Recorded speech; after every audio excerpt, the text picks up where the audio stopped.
경제 소식을 빠르고 친절하게 전달해 드립니다. 오늘 굿모닝 경제는 이정환 한양대학교 경제금융대학 교수와 함께합니다. 교수님 어서 오세요. 어서 오십시오. 교수님, 오늘은 홍콩 H지수 ELS 얘기를 좀 해보겠습니다. 원금 손실이 대규모로 발생을 하고 있는데 이 금감원이 이 배상안을 좀 발표를 했거든요. 지금까지 좀 손실 수준이 좀 어느 정도나 됩니까? 예, 일단 이 홍콩 ELS란 것은 결국은 지수가 홍콩 항생 지수 같은 지수가 특정 바운드 범위 안에 있을 때는 약간 고금리를 받지만 이제 지수가 하락하면은 크게 손실을 입는 이런 상품이라고 보시면 될 것 같고요. 뭐 많이들 아시겠지만, 근데 이제 이러한 상품에 대해서 사실 홍콩 지수가 한 50% 이상 빠지면서 크게 손실을 입는 투자자들이 많이 늘고 있고, 이에 따라서 불안전 판매 같은 이슈들이 겹치면서 당연히 금융감독원에서 어떠한 배상안을 발표했다라고 일단 배경을 이해하시면 될 것 같습니다. 그래서 이제 판매 잔액을 보면은 한 18조 8천억 원 가량 정도 되고, 예. 올해 만기하는 게 한 15조 1천억 원 가량 되고, 이제 올해 예상 손실이 한 6조 원 가량 된다라고 보시면 될 것 같고요. 사실 이렇게 왜 규모 크냐라고 하면은 21년에 이 홍콩 지수, 홍콩 항생 지수 같은 지수들이 최고점이었거든요.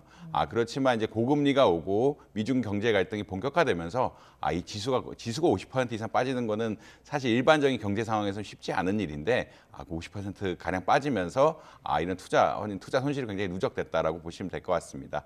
근데 지금은 약간 반등하고 있는 양상이긴 한데, 저점에 비해서는 뭐 15% 가량 오른 양상이긴 한데, 예. 아무래도 이제 그 전체적으로 봤을 때 50% 이상 하락한 효과가 크고, 50%에서 15% 올라봐야 사실은 전체적인 기준으로 봤을 때 21년 기준으로 봤을 때 한 7.5%밖에 오르는 것이 아니기 때문에 손실 보상금을 다 메꾸기엔 좀 흔하지 않은 불가능한 상황이다라고 보시면 될 것 같습니다. 그래서 이제 손실 자체가 거의 6조 원 가량 예측되고 있는 수준으로 굉장히 높다.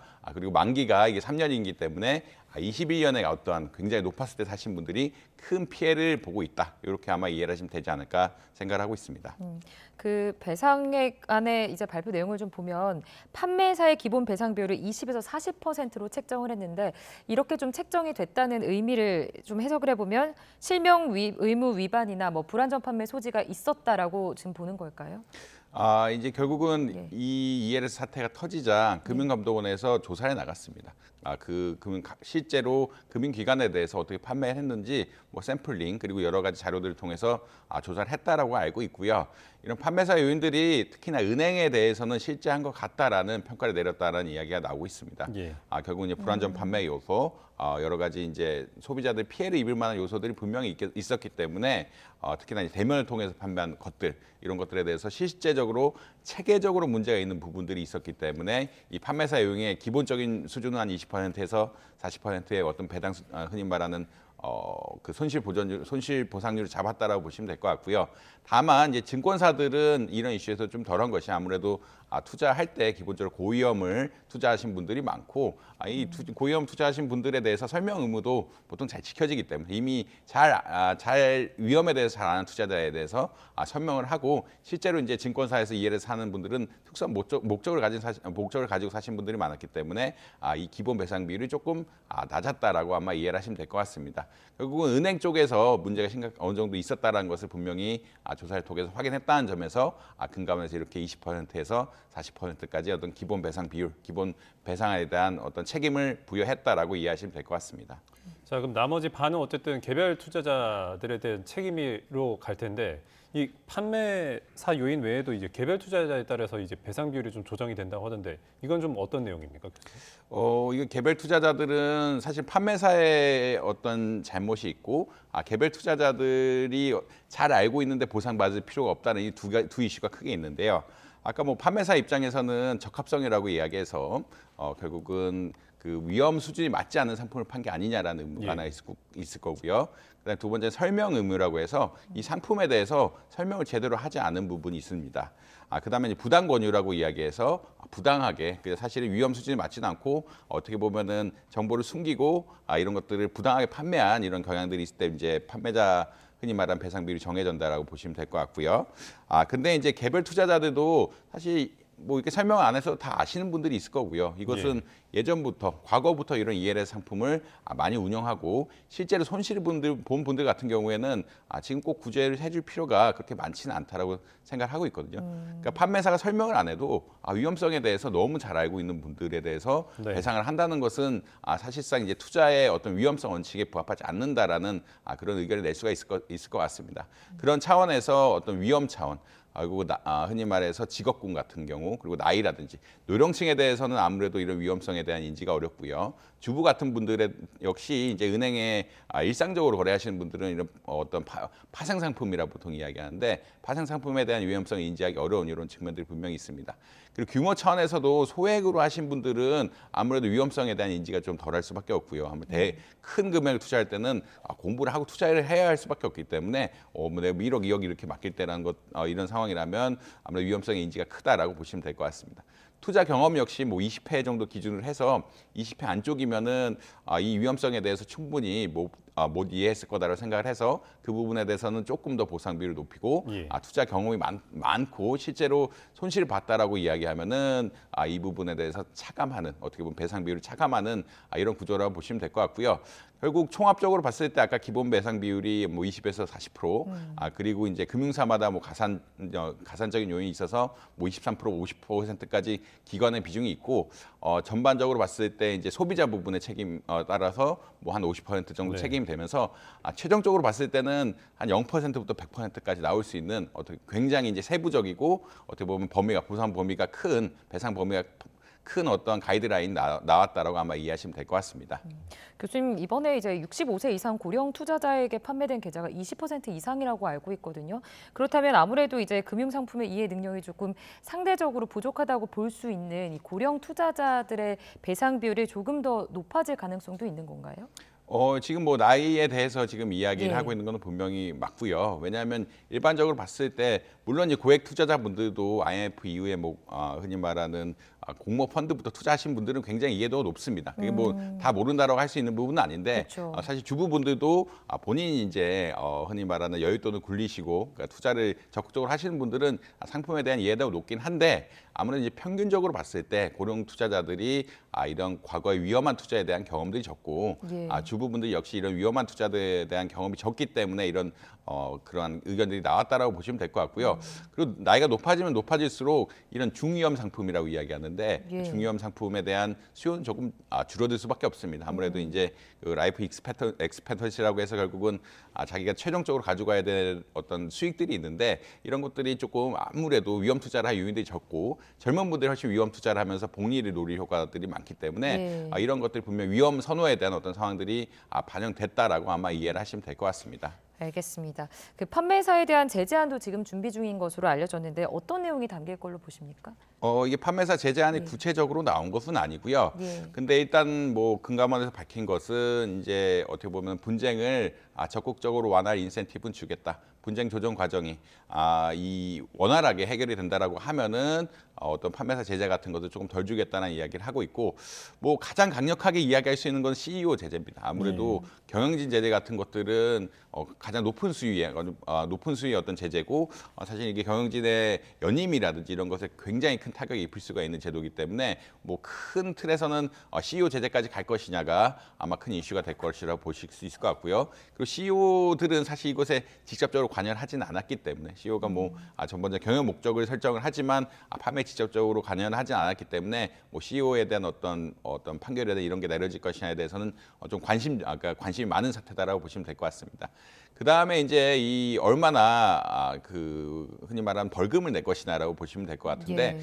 이 벌금이 얼마 정도 될 것이냐 뭐 1조 가량 넘어갈 수 있다라는 소문도 있긴 한데 금감원에서 아직까지는 좀 유보적인 자세다. 이것을 향후 얼마나 은행들이 적극적으로 그리고 증권사들 적극적으로 이런 배상안에 참여를 해서 배상을 실제 이루고 합의를 내느냐가 결국 중요한 요인이지 이것은 전반적으로 조금 지켜볼 상황인 것 같다. 물론 이게 여러 가지 안이 나오고 있지만 그런 것들 CEO라든지 전체적인 어떤 징벌적 어떤 징벌적인 어떤 요소 같은 것들은 협상 과정 이런 것들 다 반영해서 아마 계산을 하겠다라고 아마 이야기를 하고 있는 것 같습니다. 자, 교수님, 투자자들 입장에서는 뭐 당연히 전액 배상이 최선이겠지만 이제 사실 제가 이런 불완전 판매 전례를 좀 좀 언뜻 생각을 해봐도 전액 배상이 인정된 게 좀 극히 드물었던 것 같거든요. 좀 어떻게 보십니까? 향후 전망에 대해서. 사실 이제 평균적으로 봤을 때 이게 이거와 유사한 사태가 이제 DLF 사태라고 해서 어떤 금리형 어떤 파생 상품에 대해서 3호로 판 거, 지금 이제 흔히 말하는 공모로 팔았다 그래서 일반인에 판 거고, 3호로 한 것은 특정한 몇몇 투자자에 판 이런 사태라고 보시면 될 것 같은데, 그때 역시 사실은 이제 100%가 나오진 않았습니다. 예. 그러니까 기본적으로 어떤 투자자들의 위험 인식 이런 것들을 평가를 했다라고 보시면 될 것 같고요. 이번에 뭐 100%가 나올 수는 있다라고 생각을 하는 것 같아요. 그러니까 고령자고 불안전 판매가 명확하다라고 하면은 100%가 나올 수는 있는데, 아무래도 이제 금융소비자보호법의 강화에 따라서 사실은 계약을 다 쓰고, 사실 그러니까 보통 이런 것을 들여서 설명을 들었다라고 표시를 하거나 어디 전화로 확인하거나 이런 의무에 대해서는 거의 다 지켜졌다고 보고 있는 것 같거든요. 거의 다 예. 지켜졌다고 보고 있어서 일부 이제 은행원들이 이걸 대체해가지고 한 경우 말고는 사실 100% 나오기를 기대하기는 어렵다. 그러니까 거의 불법적인 상황이 발생하기 전까지는 어떤 100% 상황을 기대하기는 어렵다라고 보시면 될 것 같고요. 오히려 이제 평균적인 배상 비율로 봤을 때는 아까 말씀드린 것들, 금융소비자보호법이 2021년에 들어왔고, 이에 따라서 소비자들이 금융소비자들이 이런 상품들을 살 때 굉장히 서류 같은 것을 많이 써야 됩니다. 네. 이것도 쓰고 이걸 본인이 했다 그러면 사실은 소비자의 책임 역시 피할 수가 없는 부분이기 때문에 아무래도 이전에 2019년의 DLF 사태에 비해서는 보상 금액이 좀 줄어들지 않을까. 그때 한 뭐 60% 정도 수준이라고 이야기했는데, 지금 뭐 평균적으로 한 40% 수준이 되지 않을까라고 많이 예측을 하고 있는 상황이라고 보시면 될 것 같습니다. 교수님 좀 궁금한 게 이게 아까도 말씀하셨듯이 2019년에 그 DLF 사태도 그렇고 2021년 사모펀드 그리고 이번에 홍콩 ELS까지 이렇게 좀 계속해서 대규모 분쟁 사태가 반복되는 근본적인 이유는 어디에 있다고 보십니까? 사실은 이게 은행에서 예. 판매를 해서 보통 문제가 된다고 생각을 하고요. 은행을 찾아오시는 보통 금융 소비자분들은 저위험, 그러니까 투자에 대해서 위험을 적극적으로 고려하지 않고, 그러니까 위험이 낮은 상품들을 주로 추구하는데, 예. 이런 파생 상품 같은 일부 중위험 상품들을 저위험 상품인 것처럼 소개를 하면서 문제가 된다라고 보시면 될 것 같고요. 이 핵심에는 보통 봤을 때 이것들이 금리가 고정돼 있다라는 인식을 줄 수가 있는 상품들이라고 보시면 될 것 같습니다. DLF 역시 어떤 독일이라든지 이런 데에 있어서 기준금리가 특정한 범위를 벗어나지 않으면 일반 적금보다 조금 금리를 더 주는 상품이라고 보시면 될 것 같고, 홍콩 ELS 역시 어떻게 보면은 지수가 특정한 범위를 벗어나지 않으면 일반 금리보다 조금 더 주는 상품이기 때문에 은행에서 굉장히 팔기가 용이한 상품이었다. 결국은 사실 이 파생 상품이란 것은 지수라든지 금리가 급격하게 하락하게 되면은 손실이 어마무시하게 쌓일 수 있는 흔히 말하는 다운사이드 리스크가 굉장히 큰 상품인데, 예. 그럼에도 불구하고 어떻게 보면은 웬만해서는 이런 다운사이드 리스크가 발생하지 않는다라는 그런 철저한 전제, 어떤 설명하기 좋은 부분 하에서 결국은 약간 이게 안정적이고 고수익을 높일 수 있는 상품이다라고 어떻게 보면 속여 팔은 것이 아니냐라는 그런 논란이 굉장히 많다라고 보시면 될 것 같습니다. 사실 주식 같은 것들이 훨씬 이 상품은 위험한 상품이긴 하거든요. 예. 같은 지수를 투자하더라도 결국은 지수가 하락하면은 그만큼 손실이 있긴 한데, 주식 같은 경우는 소비자들이 인식이 굉장히 명확합니다. 주식이 오르면 내가 수익을 얻고 주식이 떨어지면 손해를 입는다는 이런 굉장히 명확한 사실하에서 투자를 하기 때문에 이런 예. 문제들이 거의 발생을 하지 않는데, 결국은 이런 사태들이 거의 발생하는 이유는 은행에서 판매했을 때 문제가 되고, 은행에서 이것들을 어떤 금리 고정형 상품처럼 금리가 웬만해서는 변하지 않는다. 과거 경험을 봤을 때 금리가 거의 고정적이다라는 상품으로 판매를 하기 때문에 문제가 되었다라고 보시면 될 것 같습니다. 이와 결부해서 이런 상품들을 판매하는 이유들이 또 나오게 되는데, 사실은 최근에 이자 장사를 한다라는 이야기들이 굉장히 많이 나오죠. 은행들이 이자 장사를 한다는 이야기들이 굉장히 많이 나오는데, 이런 것은 다시 말해서 이제 비이자 수익을 늘리라라는 이야기가 나오고 있고, 네. 비이자 수익을 늘리는 가장 쉬운 채널 중 하나가 이러한 다른 상품들, 은행의 대출이나 예금 아닌 다른 상품을 판매하는 것이라 보시면 될 것 같습니다. 특히 이러한 파생 상품을 팔 때는 은행들이 가져가는 수수료가 굉장히 많거든요. 예. 아무래도 이제 주식형 상품 같은 경우에는 그냥 운용을 하기 때문에 보통 일반적으로 수수료가 작고 은행이 가져가는 수수료가 많지 않은데, 이런 파생 상품들은 증권사에서 적극적으로 해지를 하면서 이런 다른 상품들이고, 이에 따라서 은행이 가져가는 수수료도 굉장히 많기 때문에 비이자 수익을 올리기에 굉장히 좋은 상품이었다. 결국 은행 역시 이런 비이자 수익을 올리라는 커다란 압력 하에서 이게 많이 팔기 시작했고, 두 가지 요인, 결국은 소비자들 소비자들에게 팔기 쉬운 상품, 은행들 역시 이제 비자 수익을 올리기 쉬운 상품 이런 두 가지 특징이 결부되면서 굉장히 많이 팔고 어떻게 보면 불안정 판매 요인이 많을 정도로 위험성을 어떻게 축소시키면서 팔았다라고 아마 이해하시면 될 것 같습니다. 자, 교수님 이거 관련해서 좀 금융당국의 뭐 감독 책임을 물을 수 있습니까, 교수님? 사실은 이제 DLF 사태가 이미 한번 났고, 그다음에 이제 사실 은행권에서 그 이후에 그러니까 ELS 상품에 대해서 팔지 말지에 대해서 굉장히 결정을 많이 했거든요. 그러니까 이제 DLF 사태가 나면서 그 다음 직전에는 ELS 팔지 말자. 왜냐하면 이거 비슷한 상품이고 위험성이 크다라고 얘기했는데 은행이 일단 이거는 지수 연동형 상품. 그러니까 네. 지수란 것은 포트폴리오에 연결돼 있고 그렇기 때문에 금리가 그러니까 이런 지수 같은 것들 급격히 하락할 리스크는 굉장히 작다라는 그런 논리를 밝히면서 ELS 팔기 시작했고요. 근데 이제 ELS 팔기 시작했으면 은행하고 뭐 금융당국 전반적으로 감독을 굉장히 강화했어야 되는데 금융당국 역시 DLF 사태가 한번 터지면서 감독을 강화했어야 되는 이런 시점에서 그러지 않았다라는 의견들이 굉장히 많이 나오고 있습니다. 예. 흔히 말해서 암행 감찰 같은 것도 적극적으로 하고 이런 것들을 했어야 되는데 그런 면에서 굉장히 부족하지 않았느냐. 그건 ELS를 그러니까 DLF 사태, 그러니까 ELS 상태와 유사한 DLF 사태가 한번 터졌고 ELS 팔지 말려고 하려다가 팔기 시작했으면 굉장히 감독을 강화해야 되는데 그런 감독 차원에서 좀 미진한 부분들이 분명히 있었다라는 거 역시 부인하기 힘들다라고 보시면 될 것 같습니다. 교수님, 비슷한 질문이긴 하지만 이제 고위험 거래에 대해서 좀 어쨌든 근본적인 제도 장치가 필요한 것 아니냐 이런 우려나 지적이 계속해서 나오고 있잖아요. 그렇다면 어떤 해결 방안이 있을 수 있습니까? 앞으로도? 사실 이제 투자자분들은 위험 선호도가 굉장히 다릅니다. 예. 젊은 분들은 아무래도 고위험 상품에 조금 매력을 느끼고요. 예. 고위험을 따라서 수익을 내고 이제 복리 효과를 누리게 되면은 장기적으로 굉장히 높은 수익을 올릴 수가 있기 때문에 위험도 높은 상품을 추구하고 근데 또 나이가 조금 드신 분들은 아무래도 이제 전반적으로 소비할 것들이 많지 않기 때문에 예. 조금 저위험 상품들을 선호하는 경향들이 있습니다. 근데 이제 이러한 금융 투자자들이 위험 선호가 다르다는 것은 상품 판매 자체에는 큰 문제가 없다. 고위험 상품을 사는 사람들은 고위험 상품을 사면 되고요. 저위험 상품들을 사고 싶어하는 사람들은 이제 저위험 상품을 사는 게 사실 좋은 거거든요. 그래서 그 위험군이 굉장히 여러 쪽으로 있는 게 그러니까 다양한 측면에 있는 게 시장상으로 바람직하다라고 보시면 될 것 같습니다. 근데 문제가 되는 것은 이제 중위험 상품 같은 것들, 고위험 상품 같은 것들을 이제 저위험 상품으로 오해하게끔 파는 게 문제가 된다라고 보시면 될 것 같고요. 예. 이런 것 큰 틀에서 봤을 때는 이러한 상황들, 그러니까 위험 고지에 대한 의무 같은 것들을 명확하게 하고 소비자들 역시 그 판매 어떻게 보면은 설명서에 다 나와 있거든요. 이게 어느 정도 위험도를 가지고 있다는 것이 다 나와 있기 때문에 실제로 중요한 상품이라고 하면은 이게 위험할 수 있다라는 것 그리고 본인이 얼마나 위험 선호도를 가지고 이런 것들을 명확하게 이해할 필요는 있다라고 아마 이해를 하시면 될 것 같습니다. 그러한 뭐 가장 근본적인 시작으로서는 이런 중위험 상품들을 은행 같은 데서 팔 때는 오프라인에 팔지 말자라는 이야기들이 굉장히 나오고 있거든요. 아무래도 오프라인에서 팔면은 그냥 대면 창고에서 팔면은 대면 창고 판매하시는 분들의 영향력들이 조금 있을 수밖에 없기 때문에 시간을 가지고 온라인에 꼼꼼히 있고 물어보고 이런 과정들이 거쳐서 꼼꼼하게 투자를 해야 되는 이런 상황들. 그래서 어떻게 보면은 이런 리스크에 대한 흔히 그 인식이 잘못되는 것을 막자라는 그런 의견들이 많이 나오고 있다라고 보시면 될 것 같습니다. 네. 알겠습니다. 다음 주제도 간단히 한번 짚어보겠습니다. 연준의 은행 대출 제도 좀 약간 생소한 제도인데 이게 현지 시간 11일 그러니까 종료가 된다고 합니다. 이 제도가 시행된 배경이 어떤 게 있습니까, 교수님? 이건 실리콘밸리 뱅크 사태 때부터 그때 이게 작년 한 1년쯤 전쯤 되겠죠. 그러니까 실리콘밸리 뱅크가 실리콘밸리 은행이 파산을 하게 되는데 이게 자산을 가지고 있음에도 불구하고 금리가 급격하게 오르면서 자산의 흔히 말하는 시가라 그러는데 시가가 굉장히 떨어지게 되고 시가 떨어지게 되니까 사람들이 이 은행이 불안한 것이 아니냐라는 그런 의혹을 가지게 되면서 돈을 굉장히 많이 빼가는 흔히 말하는 뱅크런 사태가 발생하게 됐습니다. 그 말은 어떤 이야기냐면 이제 금리가 오르게 되면서 기존의 어떤 저금리 시대에 발행된 채권들의 가치가 굉장히 떨어졌다라고 이해하시면 될 것 같고요.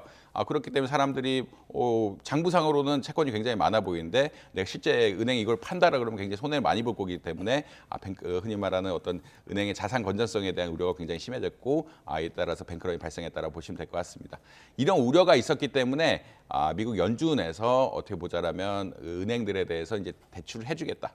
결국은 이 은행들이 가진 채권 같은 것들을 장부가라고 이야기하죠. 그러니까 너무 금리가 올라가면서 가격이 많이 떨어졌기 때문에 장부가로 받아서 대출을 해주겠다라는 그런 제도를 이야기했고요. 사실은 이런 철학 자체는 최근에 중앙은행의 흐름과 굉장히 밀접한 관련이 있다라고는 보시면 될 것 같습니다. 예. 뭐 최근에 이제 중앙은행, 한국은행 역시 그 중앙은행이 이제 필요할 때 돈을 대주는 것들이 바람직해하는 것이 아니냐. 그 금융위기 상황 같은 데 있어서 적극적으로 대주고 사전적으로도 돈 대주, 유동성을 대주는 것에 대해서 이제 긍정적으로 평가하는 방향들이 겹치면서 어떻게 보면은 이런 실리콘밸리 뱅크 사태와 같은 사태가 터지고 이에 따라서 은행들이 유동성이 굉장히 많이 필요할 때 은행의 유동성을 은행에 조금 우호적인 어떠한 계약을 통해서 제공해주는 프로그램이었다라고 보시면 될 것 같습니다. 그러니까 이제 유동성이 필요한 빠듯한 은행들은 결국에는 자금 조달 통로를 찾아야 하는 상황인 건데 은행권 리스크로 좀 계속 번질 가능성에 대한 우려는 없습니까? 사실은 일반적으로 봤을 때 이것은 특별하게 조금 그 기존에 가진 그러니까 보통 채권이라든지 이런 것들에 대해서 좀 우호적으로 평가해 주는 이런 제도라고 보시면 될 것 같고요. 원래 은행은 중앙은행으로부터 재할인율을 통해서 돈을 빌릴 수가 있습니다. 재할인율을 받아서 은행에 돈을 받는 창구가 있는데 이런 것에 대해서는 아무래도 할인에 대한 부담 같은 것들이 있고 특히나 이제 이런 은행이 직접 연준에 대해서 이런 특별한 프로그램을 쓰지 않고 연준을 통해서 직접 돈을 빌리게 되면은 은행의 자산 건전성에 우려가 있는 것이 아니냐라는 어떤 흔히 말하는 낙인 효과 같은 것들이 있거든요. 낙인 효과 같은 것들이 있어서 사실 이게 돈을 빌리기가 어려운 현상들이 있긴 합니다. 근데 이제 전반적으로 봤을 때 아까 말씀드린 대 중앙은행이 적극적으로 돈을 꿔주는 것이 유동성을 공급하는 것이 금융 시스템 리스크에 축소하는 데 뭐 바람직하다고 많이 생각을 하고 있고 미국 지금 연준 역시 이러한 일반 전통적인 채널을 이용하라. 지금 뭐 차이가 있다라고 하면은 이제 담보 그러니까 은행이 결국은 그 자기가 가진 채권 같은 걸 담보로 내주고 돈을 빌려오는 것인데 담보로 내줄 때 이 BTFP 같은 경우에는 담보를 좀 높게 평가해 주는 거고 지금 이제 일반적인 채널 그러니까 재할인율 정책을 통한 채널 같은 경우에는 담보의 평가를 좀 낮게 해주는 것인데 예. 그럼에도 불구하고 정상적인 방법을 통해서 해라라는 그런 입장이 있고 아마 은행들 역시 이러한 연준의 기조라든지 이런 것들이 있다라고 하면은 쓰다 보면은 사실 이런 낙인 효과들도 사라지는 것이거든요. 미국 결국 중앙은행 전반적으로 봤을 때 이런 유동성 공급에 대한 어떤 정책들이 많이 바뀌고 있고 은행들이 역시 필요하다 그러면 이제 적극적으로 사용하게 된다라 그러면 이제 크게 무리 없이 안정될 가능성이 굉장히 높다라고 보시면 될 것 같습니다. 알겠습니다. 끝으로 그 뉴욕 증시 상황 짚어보겠습니다. 미국 S&P랑 나스닥은 하락을 했거든요. 이거 좀 어떻게 보셨습니까?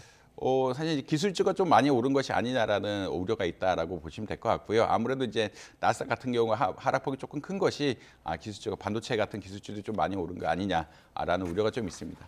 또 이제 소비자 물가지수 발표가 곧 얼마 안 남았는데 예. 이런 지수 발표에 대한 우려 그리고 이미 지수 발표를 앞두고 혹시나 이제 소비자 물가지수가 높게 나온다라고 하면은 기존에 얻었던 수익 같은 것들을 결국 실현해야 되기 때문에 미리 좀 실현하는 이런 경향성들이 있다라고 보시면 될 것 같고요. 특히나 이런 소비자 물가지수가 금리에 큰 영향을 미치고 금리에 큰 영향을 미치기 때문에 이런 나스닥 지수 기술주 중심으로 한 나스닥 지수에 조금 부정적인 영향을 미쳤다라고 아마 이해하시면 되지 않을까 생각을 하고 있습니다. 알겠습니다. 오늘 굿모닝 경제는 여기까지 듣겠습니다. 지금까지 이정환 한양대학교 경제금융대학 교수 모시고 이야기 들어봤습니다. 교수님 고맙습니다. 고맙습니다.